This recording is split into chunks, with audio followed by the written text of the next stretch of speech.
Kinshasa na biso, réalité ya banaki, réalité ya banaki, réalité ya banakino. Bonsoir nos fidèles téléspectateurs nyonso ya magazine Kinshasa na biso, ils sont toujours présents pour nous informer pe ko talisa bino ba vraie réalité ya Kinshasa.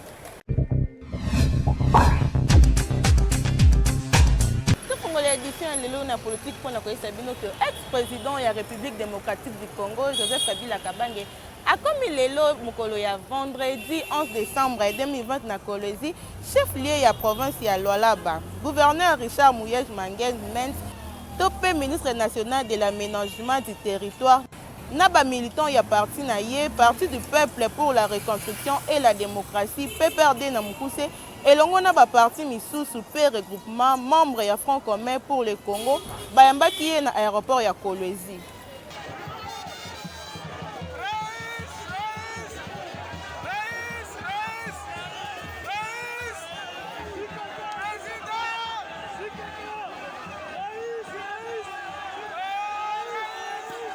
La politique est pour la Sabino qui depuis l'objet jeudi 10 décembre 2020 na Butu nandela ya vote oyo 484 députés ba participa qui Jani Mabunda na bureau na Mobimba baza destitué. Commentaire ya Nathan Siata.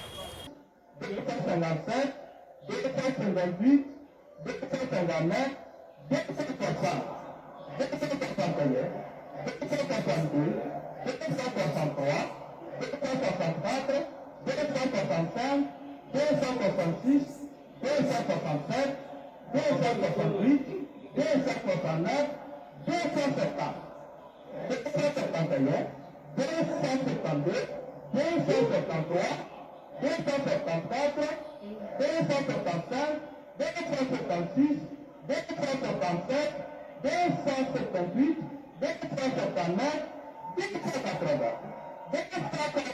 281 députés bavotaki oui sur total il y a 484 oyo ba participa qui na plénière ya lobby jeudi 10 décembre 2020 oyo ekendaki tiba 22h pour na vote ya pétition en charge ya Janine Mabunda na bureau na ye nyonso. Finalement Janine Mabunda na bureau na ye ekweyaki pour na quelques députés ya Front commun pour le Congo vote ya jeudi oyo na Assemblée nationale ezali accident ya parcours pe elembisi bangote po bazali ko continuer bitumba bazali ko compter ko aligner ba candidat mosusu pour na ko remplacer Janine Mabunda pe ba membre mosusu. Nous considérons aujourd'hui que la déchéance du bureau Mabunda a été faite essentiellement grâce aux députés du FCC.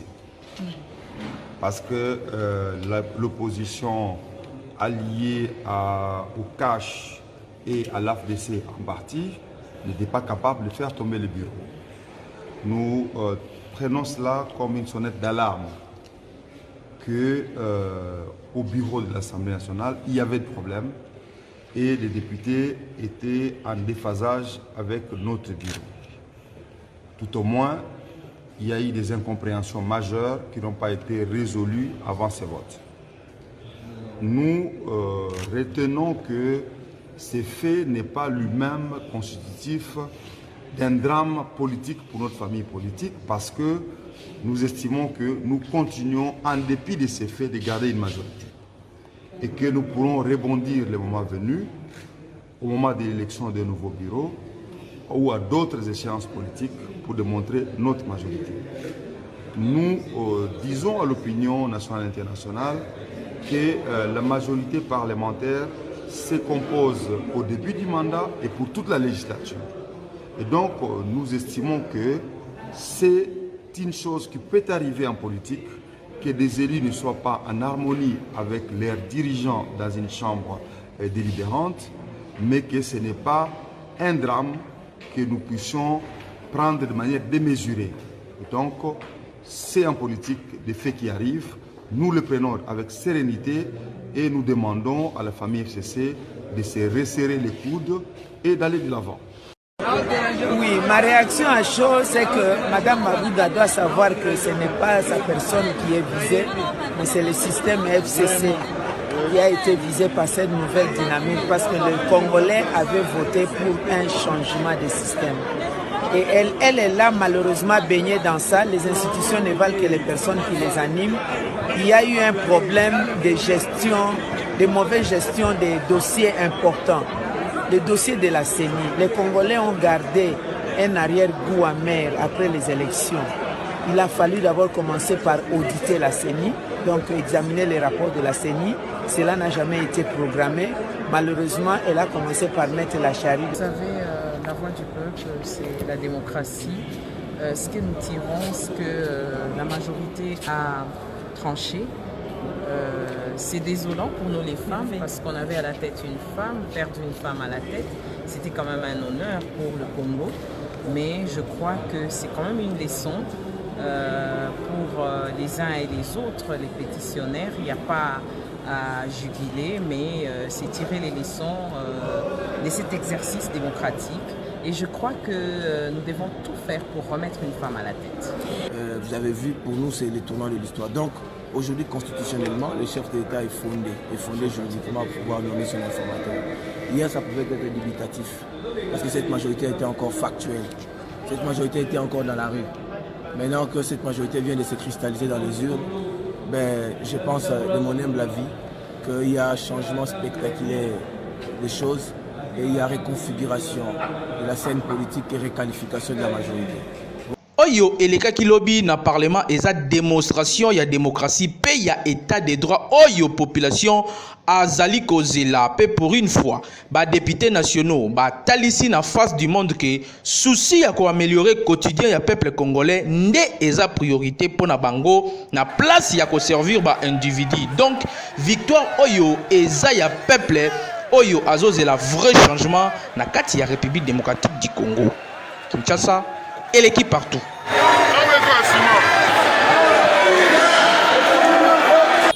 Population congolaise va réagir pour la destitution et bureau et Assemblée nationale où ils qui dirigé na Janine Mabunda, reportage de Peggy Ilunga. Non, réaction à Zali, réaction de joie. D'abord de cette occasion, je profite pour remercier le député Oyo, Saleli Pena, preuve à maturité parce que c'était le pays qui était en danger. Mais ils ont pu à sauver la nation en votant pour le départ d'un bureau, un bureau satanique, bureau très diabolique, machiavélique pour l'intérêt d'un individu, Joseph Kabila, qui appartient maintenant au passé. Et je dis un grand merci à tout le monde qui a voté pour l'avantage de nouveaux classes politiques de Nabango Nyosovoma. Topesi Bango merci. N'ayez pas voté pour un changement. Et ça vraiment, c'est le peuple qui gagne. Et ça pour l'intérêt à peuple.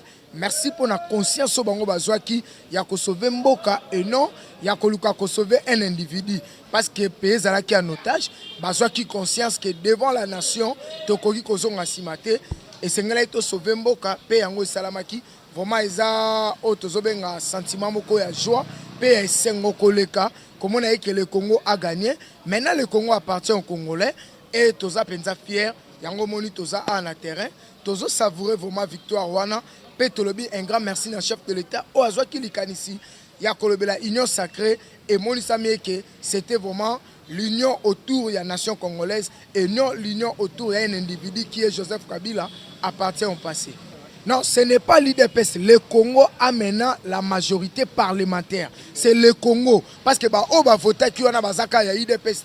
Nous avons vu même Bandeko Bazala qui manipulé par Joseph Kabila. Ils ont dit non, non, non, sauvons maintenant la nation. C'est le Congo qui a la nouvelle majorité. Otobeng Yango, Union sacrée. Otobeng Yango, la majorité idéale autour du chef de l'État pour que le Congo aille de l'avant. Non, bureau wana d'abord na lobi na bango ku. Merci beaucoup na doyen d'âge. Oyezali moso kudia kwanga o asaleli maturité à la qui sait que Congo a des talents. Congo a la pourcentualité. C'est les leçons que madame Mabunda doit tirer. Comme on a dit que Mouto Okutaeka pour quelques jours a su maîtrise ya ko diriger na Sengo. Quelle ambiance, quelle sérénité, quelle maîtrise, quelle maturité. Oyomo comme on a kilobi. Il n'y a pas eu des incidents. Incidents Morote Zalaki, vote le Kami Kitoko, Pena Web Sabango, va continuer Kakaboye pour que Bako tape na histoire en Mboka Nabiso. D'ici mardi, Togozo bureau responsable, bureau Moko Ekozala, et Koko tape Samsanango pour l'intérêt peuple congolais. aza mwasi ayeba que aza sénateur azali parlementaire avanda mais ayeba que peuple congolais azongi député simple alingaki ndenge wana intellectuel ya mwasi tala makambo asali biso mais tosengi merci mingi na badéputé oyo basali so mosala lobi. Merci. Premièrement, je veux remercier Eline Abisso, l'Assemblée nationale, qui a marqué l'histoire du peuple congolais. Ils ont montré que ça tout le monde stérilité, tout et produire. Vous savez, nous avons un problème ici de bon patriotisme, la sens de patriotisme. Nous sommes des journalistes. Bandeko, Moussala Barosala et Ali Pona Bangote. Barosala Moussala Pona Nation. Janine Mabunda Zalaki Wana Pona travailler pour un seul individu. Yango Zalaki ke, basa ele ba pétition wana. Miango to sengi bandeko ba koye na sima. Bas travailler pour une idéologie ya mokonzi ya mboka, pour un avancement ya mboka na biso. Et zala malamu. Ba tirer ba leçon, oyo bandeko ba uti komona.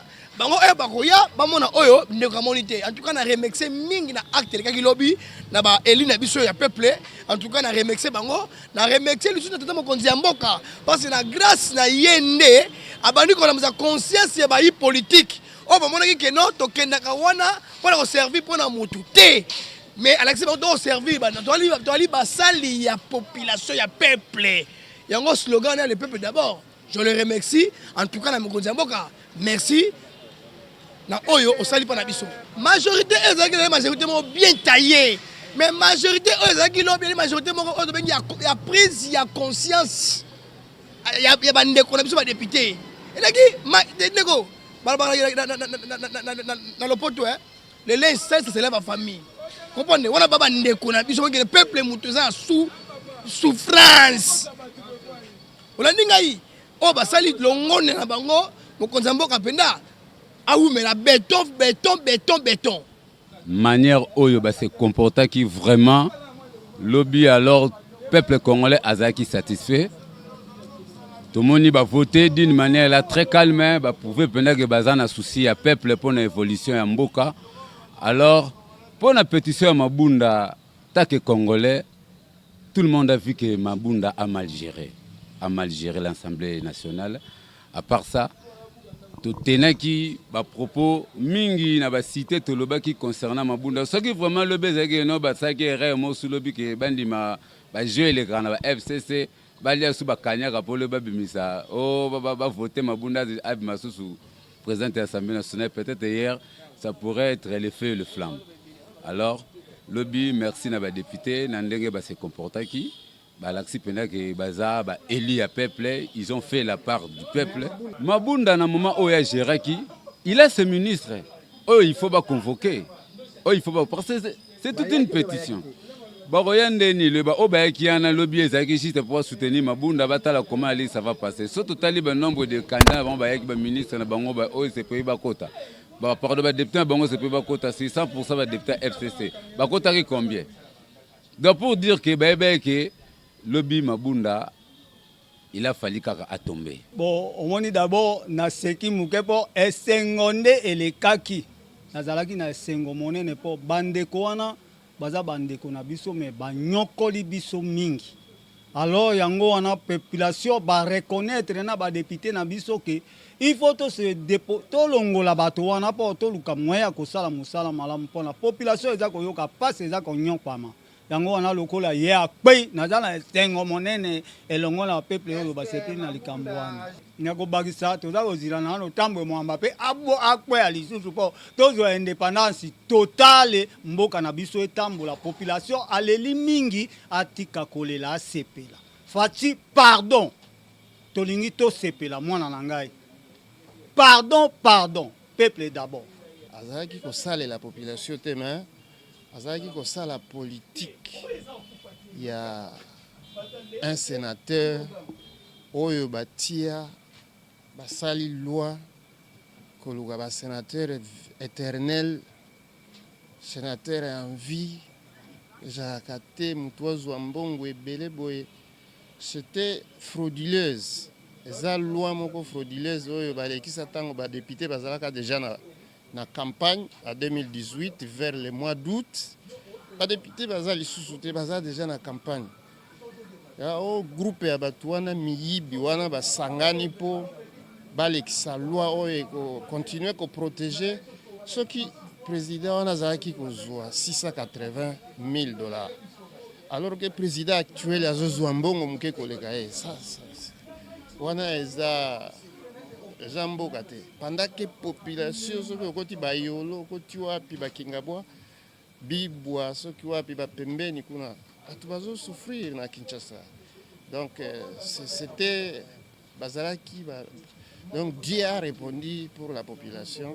Chef de l'État Félix Antoine Tshisekedi Tshilombo, azalaki na causerie morale na bakomanda ya ba régiment ya 3e zone militaire mokolo ya lobi jeudi 10 décembre 2020. Commentaire ya Nathan Siata. Situation sécuritaire na ensemble ya territoire national Mobimba, surtout mingi na partie est ya République démocratique du Congo, ezo continuer ko déranger makasi mokonzi ya mboka Félix Antoine Tshisekedi Tshilombo, commandant suprême ya ba forces armées ya République démocratique du Congo na police nationale. Après entretien na ye oyo azalaka na yango mardi 1er décembre na ba officiers généraux pe ba officiers supérieurs ya forces armées ya République démocratique du Congo na police nationale, chef de l'État ayambaki mokolo ya jeudi oyo 10 décembre 2020 pour na causerie morale ba commandant régiment nyonso ya opération de traque contre ba force négative na 3e zone ya défense. Commandant suprême ya forces armées a rappelé qui na ba chef ya ba unité combattante ya 3e zone militaire détermination na ye ya kosilisa insécurité na est ya pays. Bautaki na front na ba province lokola Nord Kivu, Sud Kivu, Maniema na ex-province orientale. Ba commandant des opérations Oyo, bazalaki 50 au total, ba pesaki message moko ya soutien total na chef de l'État Félix Antoine Tshisekedi Tshilombo. Nous, commandants des régiments, engagés dans les opérations de traque contre les forces négatives dans la 3e zone de défense, avons suivi avec intérêt vos sages conseils et recommandations. Nous rassurons votre plus haute autorité que nous allons les mettre en pratique quoi qu'il en coûte. De la même manière, nous affirmons notre totale détermination à n'exécuter que les ordres émanant de la hiérarchie militaire, c'est-à-dire les ordres et instructions venant de votre plus haute autorité en sa qualité de commandant suprême. Le caractère apolitique, national et républicain des forces armées consacré par la Constitution de notre pays, nous impose loyauté et fidélité au commandant suprême, au peuple congolais et disponibilité totale au service de la nation tout entière. Grâce à votre clairvoyance et à la nouvelle impulsion que vous insufflez à notre outil de défense, nous sommes plus que convaincus et suffisamment armés pour éteindre tous les foyers de tension dans la 3e zone de défense. Restons soumis à vos ordres. Ba commandant régiment ya zone opérationnelle na est ya pays bazalaki encadré na chef d'état-major ya forces armées ya République démocratique du Congo, le général d'armée Célestin Mbala Musense oyo azalaki assisté na des adjoints na ye pena inspecteur général ya ba forces armées ya République démocratique du Congo, général Kumba Tango Fort. IDPS Kibasa asalaki installation ya baniveau fédéraux ya Katanga. Cérémonie ekambamaki na secrétaire général ya IDPS Kibasa Séraphin Umba.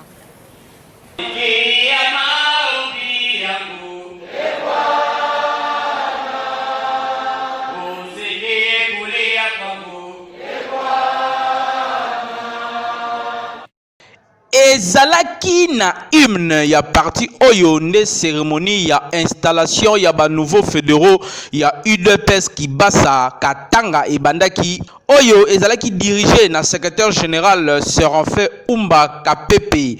Nouvelle configuration oyo ya parti cher na Augustin Kibasa Maliba et kozala na mission ya ko permettre na ba militant ko maîtriser vision ya parti.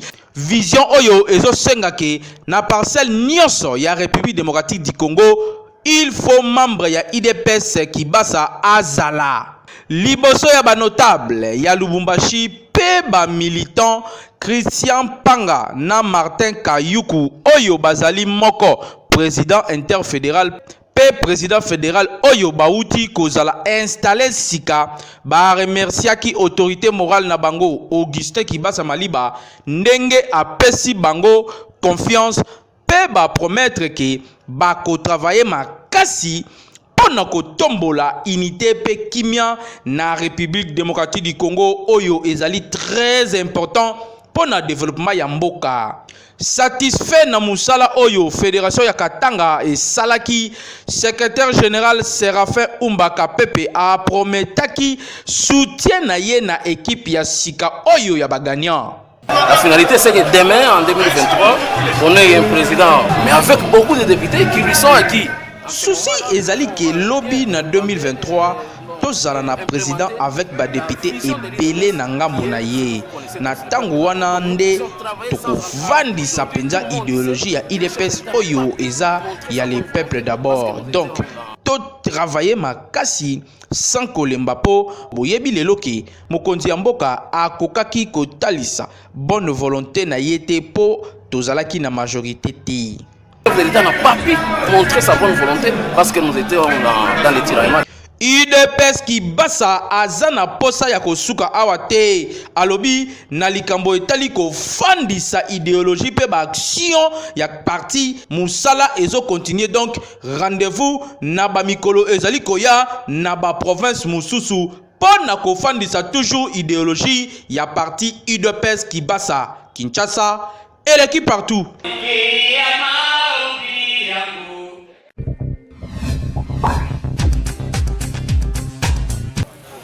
Lingala, il y a un programme Yassika, où il y a un business et développement personnel. Pour vous s'abonner massivement à la chaîne YouTube, les coachs. Quelques temps après, à Mona, Moutoumoro Boyo Azali na rapidité d'implémentation, à mettre en gros sur pied, aussi mis Moutoumala Molobi. Oh, mais idée on a Nazala Kinango. Effectivement, attitude, il y a des grands entrepreneurs, topé, il y a Batu Oyo, Basalaka business pour gagner. Bazalaka na rapidité ya ko tcha en place ba idée. Or pour tcha en place ba idée, ils ont des éléments oyo il faut au kokisa, au tala, au sangisa. Ce sont ces éléments là, 5 éléments wana ndeto ko tala lelo, comment est-ce que au sangisa yango pour au tcha en place idée moko topé au développer idée na yo. Idée na yo zana no brut, idée na yo zana no original. Au développer ango, au tchango na mokili et comment payer forme. Tout ça dans l'objectif de réussir, de faire mieux que les autres et de gagner dans le business. C'était Jimmy Mukendi, le coach, votre frère, juste pour vous booster et vous motiver. À plus.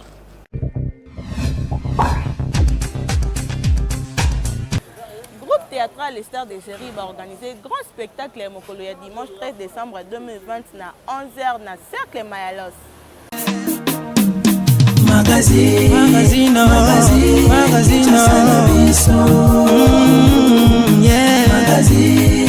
Magazine Kinshasa na biso.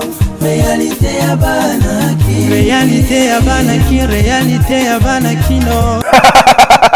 Na Singapore na kanda batute les stars de Géry na cercle Mayalos lisusu hein awa le 13 décembre batutu bolinga les stars de Géry light cinéma rendez-vous za moko hein le 13 décembre oh c'est un dimanche tout bolinga nga na ba star na bino tout boya vivre biso boya ko mona film na bino personnel à live spectacle cercle Mayalos paf 3000 francs c'est important et puis $5 pour na VIP tout bolinga Géry Matondo so bolinga biso bola sa toleka bango na ebele.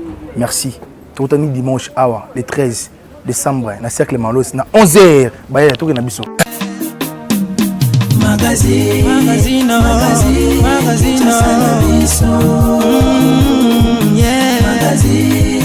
Magazine Kinshasa na biso réalité ya bana ki réalité ya totunaki na population pour na koyeba pourquoi infidélité eza makasi pe ba femme mariée ke ba célibataire. Reportage ya Hervé Zaka. Tosali constat que infidélité ezorenie makasi na ba femme mariée que ba célibataire. Na yango totunaki na population pour na koyeba cause nango. Pour infidélité comme makasi mingi na basa mabala parce que une femme mariée azo linga mobile na ye ko soit des fois mobile na ye mais tandis que mobile na ye aza na ba engagement mususu libanda donc elo nyonso ko sa que c'est un mois si na ba c'est mobile au sala mais mobile o nyonso mois so sala donc ezo ko kanaka te aza ba engagement mususu libanda.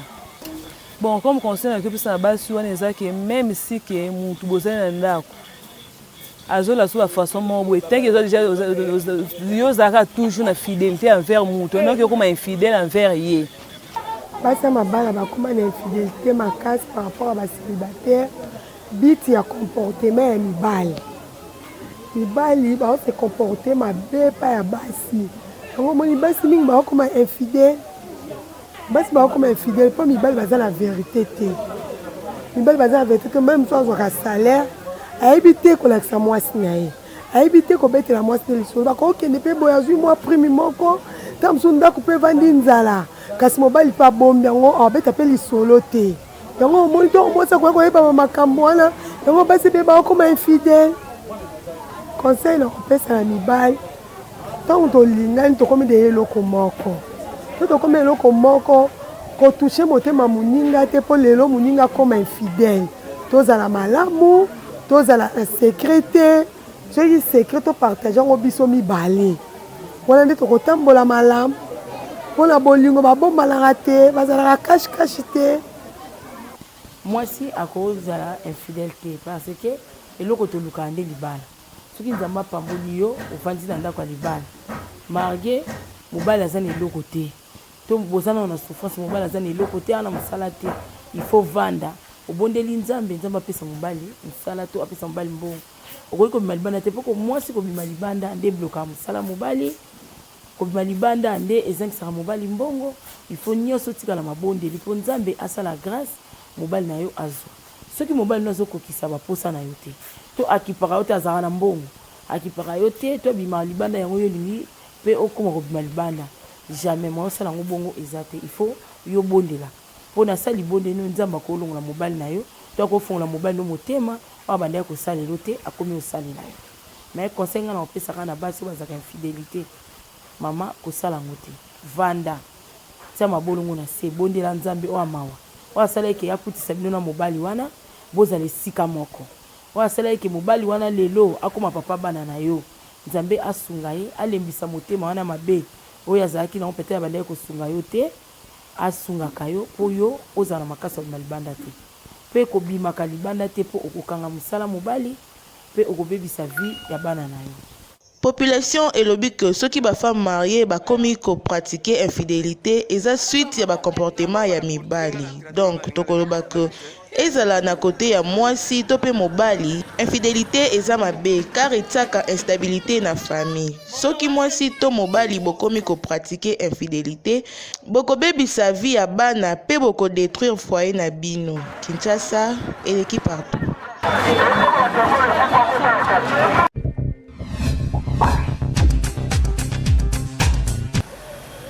Beltesco 2000 na ye Africa Jos bazo organiser ba combat de boxe mokolo ya vendredi 11 décembre 2020 na chaque club na 16h.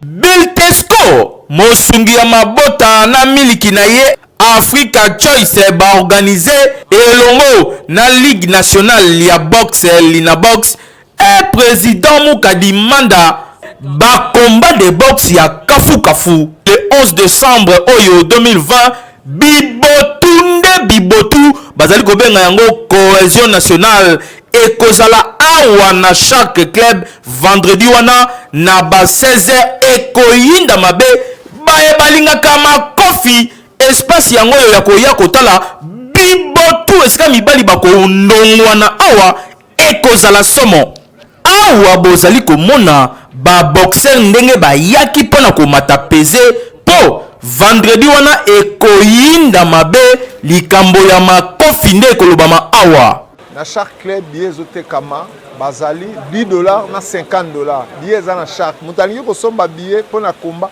aya na chaque club akutu na karamba coach karamba nde aza na babillet azoteka na niveau ya chaque club di ya makoki nde moto ozomona ke tozobaluka neti toorganizaki le 30 octobre lelo toyeli sous le 11 décembre na kosoutenir jeunesse ya boxe na kati ya Congo ekende liboso keba na bageste barrière mpo balobi awa sa masque okokota te bongisa mpe droit d'entrée na yo oyo ezali na $10 mpe $50 mpo na VIP yo moto olingaka makofi olingaka bibotu place yango oyo mpe occasion emonani mpo na yo oya kosavoure makofi me na banzoto ya bato mosusu Kinshasa eleki partout. Tokomi na suka, merci pour la confiance et fidélité au besoin continuer toujours pour ça un magazine qui t'a na biso. Kasi ceux qui vont se plaindre qui na édition les lobo remercier équipe rédactionnelle mobimba ya KNB. Peggy Lunga zala qui na sima ya caméra, Nathan Siata na réalisation pe na coordination ya Dimunken. Kaka ndenge to esaka bino bo na kate ko s'abonner massivement à la chaîne YouTube qui t'a na biso ko qui t'a ça oyo et l'équipe partout.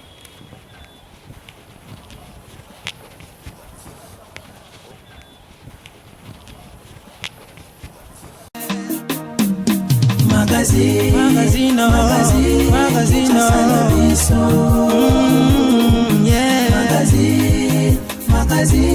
Kinshasa na biso. Réalité ya bana ki, réalité ya bana kino.